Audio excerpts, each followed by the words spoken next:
Hello friends, welcome back to my channel. और आज है बैसाखी। आप सभी को बैसाखी की बहुत बहुत मुबारकें। और कितने दिनों से पौधे लगे थे, रोज़ सोचते हैं कि कल आके लगा देंगे, कल आके लगा देंगे, शाम को लगा देंगे, सुबह लगा देंगे। चलो अच्छा हुआ, आज छुट्टी और बहुत ही अच्छे दिन ये पौधे लग रहे हैं। याद रहेगा कि बैसाखी है, बिहू है और है अम्बेडकर जयंती। तो चलिए सुबह सुबह पौधे लगा देंगे। इसलिए मैं आज पार्क में भी गई नहीं, क्योंकि गार्डनिंग करो ना तो उसी में अच्छी खासी एक्सरसाइज हो जाती है। और थोड़ी बहुत सब्जियाँ लगी हुई हैं, कुछ टमाटर और बैंगन से तो खैर हम पक चुके हैं खा खा के, बट हाँ टमाटर काफ़ी लगे हुए हैं। और टमाटर घर का मतलब जो रिक्वायरमेंट है वो पूरी करते रहते हैं। 6-6 7 7 टमाटर निकल जाते तो काफ़ी। कोई काम नहीं करता जैक तू। जैक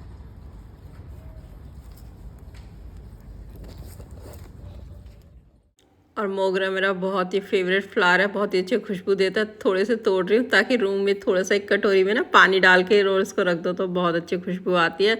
और चलो कुछ सुबह सुबह फ्रेश वेजिटेबल्स भी निकाल लिए, टमाटर और बैंगन। और आज काफ़ी दिनों से बीज भी मैं लाई थी, मैंने लास्ट ब्लॉग में बताया था। तो आज कुछ भिंडी के और आई थिंक टिंडे के। और गर्मी का टाइम है और सुबह सुबह थोड़ी सी मेहनत कर लिए, तो चलो अब नारियल पानी का एंजॉय करते हैं। ब्रेकफास्ट में मैं आज बना रही हूँ काले वाले चने और साथ में पालक वाली पूरी। और पालक में कल लाई थी स्कूल से, तो लगा आज छुट्टी है तो चलो पालक का यूज़ कर लिया जाए।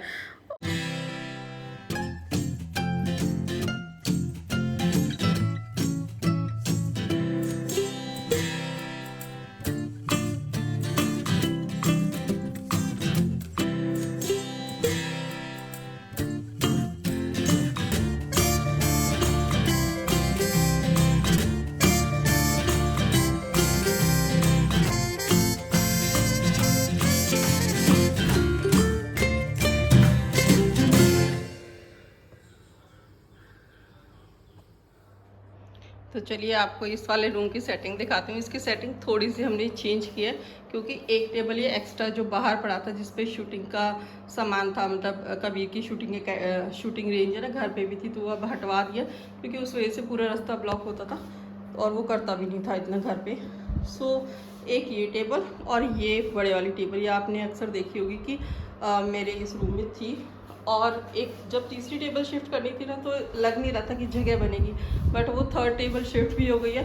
और अगर स्पेस की बात करूँ तो इस रूम में, ये रूम में देखिए पूरा स्पेस बन गया है। और इसका रीज़न जो है ना, उसका रीज़न ये है कि जो स्पेस इस वाले टेबल की डायरेक्शन है ना, वो बिल्कुल ऑपोजिट कर दिया। और अच्छी भी बात ये होगी कि उस साइड नॉर्थ डायरेक्शन होगी, अदरवाइज ये पहले साउथ फेसिंग। मेरे बेडरूम में भी जो स्टडी टेबल है उसकी भी डायरेक्शन मैंने चेंज की है।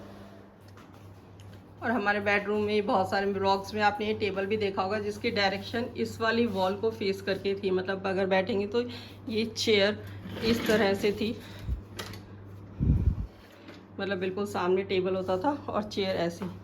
बट इसकी डायरेक्शन भी मैंने चेंज कर दी। बेड से उतरेंगे तो चेयर से मतलब होता है ना, पैर वर अलझ ना जाए, बट कॉर्नर पे शिफ्ट कर दिया है तो बिल्कुल कोई दिक्कत आ नहीं रही है। तो मेरा मोटिव तो थोड़ा डायरेक्शन चेंज करने का, इस रूम को थोड़ा सा नया लुक देने का था। बट मेरे एक फ्रेंड ने सजेस्ट भी किया था मेरे को, तो मुझे लगा कि चलो मेरे एक फ्रेंड ने सजेस्ट किया है, उसको नॉलेज है। अक्सर मेरी जैसे डायरी वगैरह यहाँ पे रखी हुई है, तो मैं जो भी काम है, ये बुक फिलहाल मैंने इकिगाई की बुक दोबारा से पढ़नी स्टार्ट कर दी है, तो अच्छी लग रही है। मैं पढ़ती हूँ, फर्स्ट एक बार पढ़ चुकी थी, बट दोबारा पढ़ने से भी ऐसा कुछ नहीं कि बोरियत महसूस हो रही है। सेकेंड टाइम पढ़ रही है, अच्छा ही लग रहा है। तो ये स्टडी टेबल छोटा सा है, तो सबसे साइड में मैंने ये रख दिया है, जिसपे आते के साथ मैंने कहा अपना बैग साइड में यही रख। इसमें ये एक गिफ्ट है, अभी कबीर का बर्थडे था उसके फ्रेंड ने दिया, एक उसने ही रखा है। और ये दोनों मूर्ति जो है ये पहले से ही थी, मैंने रखी हुई है, ये भी मेरे एक फ्रेंड ने दिवाली पे दी थी। और बाकी मैंने कुछ खास चेंज नहीं किया, ये प्लांट ऑलरेडी था। ये लैम्प का मैंने एडिशन यहाँ पे किया है, क्योंकि इस जगह पे ना प्रॉपर लाइट आ नहीं रही थी, क्योंकि ऊपर की 2 लाइट्स है ना उसमें थोड़ी सी प्रॉब्लम आ गई है। तो मैंने एक यहाँ पे लैम्प रख दिया, क्योंकि वैसे तो रूम में काफ़ी सफिशेंट लाइट है, बट फिर भी। तो ये लैम्प मैंने आज ही रखा है। अभी लास्ट ब्लॉग में आपको दिखाए थे कुछ मेरे प्लांट्स की कलेक्शन, यहाँ पे भी है रूम की एंट्री पे ही। और उसमें मैंने आपको एक प्लांट दिखाया था कि लिली का ये फूल खिला है। तो जब से मैंने लास्ट व्लॉग डाला ना, तब से मुझे याद नहीं है 7 दिन हुए, 10 दिन हुए या 20 दिन हुए, लेकिन जब से ये फूल है ना एज इट इज़ ही है, मतलब काफ़ी दिन में गर्मी भी पड़ती, कोई रहता नहीं, तो स्टडी टेबल पे बैठी गई हूँ। तो 2 बुक्स लिए, वो भी आपको दिखा देती हूँ। हालांकि वो मैंने पढ़ने भी स्टार्ट की नहीं, क्योंकि ऑलरेडी मैंने अभी आपको ब्लॉग में बताया ना कि मैंने इकिगाई की बुक दोबारा से स्टार्ट किया पढ़। और मैंने आपको लास्ट ब्लॉग में भी बताया था एक बार कि मैं यहाँ पे रेड लाइट जो आती है टोल, वहीं से बुक खरीदती, तो इतनी जल्दबाजी में बुक खरीदी जाती है ना, तो समझ नहीं आता, कई बार ऐसा लगता है कि कुछ गलत ना खरीद लो। वैसे वहाँ सेलेक्टेड बुक्स ही होती है, बहुत अच्छी बुक्स होती है। तो ये भी बुक्स आई थिंक काफ़ी अच्छी लग रही है। Why are some people and organization more inventive and successful than others. और ये जो सेकंड बुक है ना, ये वाली है, the power of your subconscious mind. तो रेड लाइट पे जो भी बुक्स मिलती है ना, बहुत ही सिलेक्टेड होती है। और ये दोनों बुक्स भी मैं जल्दी पढ़ने स्टार्ट करने वाली। इतनी आ गई ना कि डॉग्स के लिए तो मतलब बुरा हाल हो गया। वैसे मैंने जैक के लिए स्पेशली एसी चला रखा है, मुझे इतनी एसी की ज़रूरत नहीं होती, और मैं अपने आप को ना इतना उस चीज़ में ढालते भी नहीं हूँ, बट क्योंकि डॉग्स को ज़्यादा लगती है। और लास्ट सैटरडे मैं अपनी फ्रेंड्स के साथ गई थी सीपी घूमने, और बहुत सालों बाद मिली थी, तो उसकी छोटी सी क्लिप है, वो भी मैं इस व्लॉग में डाल दे रही हूँ। क्योंकि मैंने इतना ज़्यादा व्लॉगिंग तो की नहीं, क्योंकि फ्रेंड्स के साथ जो मिलने का एक्साइटमेंट होता है तो वहाँ पे अच्छा नहीं लगता, सिर्फ आप अपना पर्सनल काम करते रहो। इन द सेंस में वहाँ पे व्लॉगिंग करने नहीं आई थी, फ्रेंड्स के साथ मिलने आई थी, तो बट थोड़ा बहुत मैंने किया है। उसका रीज़न यही है कि जब भी मेरे को मतलब होता है, मन होता है, फ्रेंड्स से देखने का मन होता है, चलो वीडियो देख लेती है, तो वो चीज़ें बार बार दिख जाती है, फ्रेंड्स, स्कूल के फ्रेंड्स दिख जाते हैं, तो अच्छा लगता है। तो उस याद को मतलब मेंटेन करने के लिए, मेमोरीज के लिए मैं थोड़ी सी क्लिप्स, थोड़ी सी वीडियो बनाई हूँ, तो वो मैं इस वीडियो में डाल दूँगी। और 1-2 महीने पहले, आई थिंक फरवरी या मार्च का व्लॉग था, उसमें मैंने एक बार आपको बताया था कि मेरे को बाल एक एक्सेस में मेरे झड़ रहे हैं, मतलब एक लिमिट से ज़्यादा ही झड़ रहे हैं कि मतलब तो मैंने B12 की दवाई लेनी स्टार्ट की थी। तो मैंने बताया था इसका क्या इम्पैक्ट होगा मैं शेयर कर दूँगी, जो मेरा एक्सपीरियंस है। बाकी के अगर किसी को लेनी होती है तो अपने डॉक्टर के सजेशन से ही लेते हैं, बट मेरा मैंने आई थिंक 15 से 20 दिन B12 की दवाई खाई थी, और मेरे जो बाल झड़ने बेहिसाब झड़ रहे थे ना बाल, वो मेरे बंद हो गए। अब लिमिटेड तो थोड़े बहुत झड़ते हैं। तो उसके बाद क्या होता है कि छोटे छोटे बाल और आते रहते हैं ना, तो वो स्टॉप हो जाता है हेयर फॉल। तो जब वो छोटे आते हैं तो बाल फिर से हैवी हो जाते हैं। तो मतलब हार्डली ये फरवरी की बात है, और अब है अप्रैल का स्टार्टिंग, तो बहुत ज़्यादा मुझे फ़र्क पड़ा इससे। तो अगर बिल्कुल एक्सट्रीम लेवल पे आपके बाल झड़ रहे तो B12 की दवाई आप ले सकते हैं 15-20 दिन। वैसे सजेशन से ले तो ज़्यादा बेटर है। मैंने तो खैर खुद ही ली थी विदाउट किसी के सजेशन, बट मुझे काफ़ी फ़ायदा हुआ। और मतलब ये अभी मैं बाल खोल रही थी तो बात मुझे याद आई, और मैंने उस ब्लॉग में भी कहा था कि मैं अपना एक्सपीरियंस ज़रूर शेयर करूँ। तो जाते जाते आप सभी को बैसाखी की, और आज बिहू भी सेलिब्रेट होता है, यहाँ इस असम साइड होता है, और आप सभी को बैसाखी की बहुत बहुत शुभकामनाएं। और आज मेरी भी छुट्टी थी, क्योंकि आज डॉक्टर भीमराव अंबेडकर जी का बर्थ एनिवर्सरी है। तो मैं उन्हीं के बारे में अभी थोड़ा सा रिसर्च कर रही थी, क्योंकि ऐसी चीज़ों की जब छुट्टी हो जाती है ना, तो मुझे, मेरा पर्सनल ओपिनियन ये है कि कभी भी इन चीज़ों की ना छुट्टी नहीं होनी चाहिए, बल्कि स्कूल खुलने चाहिए, और उस टाइम नॉर्मल पढ़ाई ना हो के ना पर्टिकुलर जिस चीज़ का, जैसे आज बाबा भीमराव अम्बेडकर जी का बर्थ एनिवर्सरी है, तो हमें उन पे ही मतलब बहुत से, चाहे अच्छे जो उनके लेसन्स थे, लाइफ लेसन्स, वो बच्चों को सिखाने चाहिए। उनसे रिलेटेड कुछ कॉम्पिटिशन्स होने चाहिए उनके बारे में, उनकी लाइफ के बारे में, उनके स्ट्रगल्स के बारे में, और जो इतनी सारी उन्होंने सीख दी थी, मतलब एजुकेशन को कितने प्रायोरिटी उन्होंने रखा। आजकल तो खैर एजुकेशन कॉमन हो गई आजकल के टाइम में, बट जिस टाइम के वो थे उस टाइम एजुकेशन लेना मतलब कितना मुश्किल काम था, और वो भी स्पेशली उनके लिए, मतलब जब उस टाइम इतनी जातिवादी ये सब होता था, तो इतना स्ट्रगल उन्होंने किया, और उसके बाद कितना जो नाम है आज तक उनका है वो सबको पता ही है। तो उनके लेसन्स के बारे में स्टूडेंट्स को बताना चाहिए, क्योंकि मोस्टली छुट्टी हो जाती है, और किसी को, आधे लोगों को ये नहीं पता तो छुट्टी किस चीज़ की है।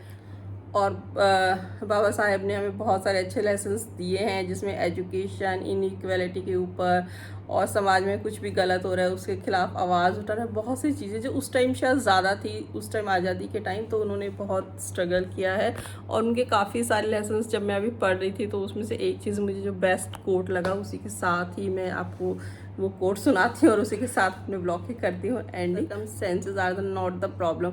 सर्कमस्टेंसेस किसी भी टाइप की वो कोई प्रॉब्लम नहीं होती। एक्चुअली हम सर्कमस्टेंसेस को ही प्रॉब्लम समझते हैं कि ये शायद सर्कमस्टेंसेस मेरे लाइफ में आए इसलिए ऐसा हुआ, लेकिन सर्कमस्टेंसेस कभी भी कोई प्रॉब्लम नहीं होती। प्रॉब्लम एक्चुअली ये होती है कि हमें उन सिचुएशन को डील करना नहीं आता। तो हमें जो प्रॉब्लम को डील करना नहीं आता ना, उनको हैंडल करना नहीं आता, प्रॉब्लम एक्चुअली वो होती है। अगर वही सिचुएशन दूसरे को, वही सर्कमस्टेंसेस दूसरे व्यक्ति पर आए तो शायद वो उसको बहुत अच्छी तरह से हैंडल कर लेगा। तो मेन प्रॉब्लम कभी भी लाइफ में आए तो उसकी मेन जो उसका आंसर होता है उसको हैंडल करना पॉजिटिवली। सबसे पहली बात तो अपने माइंड को पॉजिटिव करना है कि कैसे इसके सॉल्यूशन निकाला जाए, और अब सॉल्यूशन ढूंढेंगे, एक नहीं तो दूसरी कुछ ना कुछ सॉल्यूशन मिल जाएगा। और जब वो मिल जाएगा उस प्रॉब्लम का सॉल्यूशन, तो ऑब्वियसली हम कभी अपने आप को ब्लेम नहीं करेंगे कि ये सर्कमस्टेंसेस था, उसकी वजह से मैंने लाइफ में ये प्रॉब्लम फेस किया। तो चलिए इसी उम्मीद के साथ कि नेक्स्ट टाइम कभी भी कोई प्रॉब्लम आएगी तो हम उसका सॉल्यूशन पॉजिटिव वे में ढूंढ लेंगे, सर्कमस्टेंसेस को, उस सिचुएशन को एक एक्सक्यूज़ समझकर फ्यूचर में यूज़ करेंगे, क्योंकि ऑब्वियसली फाइनली जो सफरिंग तो हमें ही करनी पड़ती है। तो व्लॉग में तब तक के लिए बाय बाय, टेक केयर। ये फ्रेंड्स की जो मीट हुई थी उसकी मैं वीडियो डाल रही, आप एंजॉय कीजिए। जो मिलते हैं नेक्स्ट व्लॉग में, तब तक के लिए बाय, बी हेल्दी।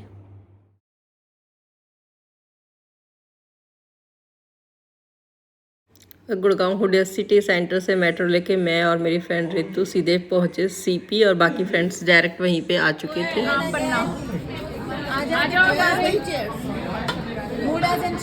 ग्लास तो नहीं टूटे? ग्लास तोड़ के ही जाएंगे, वो है मिलेगा और मिलेगा निकालेंगे, मौका निकालेंगे हम लोग मिलने का। यानी मौका नहीं मिलेगा, मेरे को हम निकालेंगे घूमने का। मेरी फोटो नहीं आई तो अगले फोन में हो जाएगा। हाँ फॉलोवर तो पीछे आ जाता हूँ। मैं बस, मेरी बस हॉबी है थोड़ा बहुत करना, फॉलोवर आए ना आए। और हम लोग पहुंच गए जनपद सीपी से घूमते खाना खाया था, तो सोचा चलो करते करते फ्रेंड्स के साथ हम लोग आ गए हैं जनपद, स्कूल फ्रेंड्स के साथ। और वैसे मेरा मूड था जनपद आने का, तो चलो अब मैं देखते क्या क्या शॉपिंग करते आए तो शॉपिंग करते ही। और जाने का मन किसी का था नहीं, बट फाइनली चलो शाम हो गई थी और सब अपने अपने अलग अलग डायरेक्शंस में चल दिए। तो मिलते हैं नेक्स्ट व्लॉग में, बाय।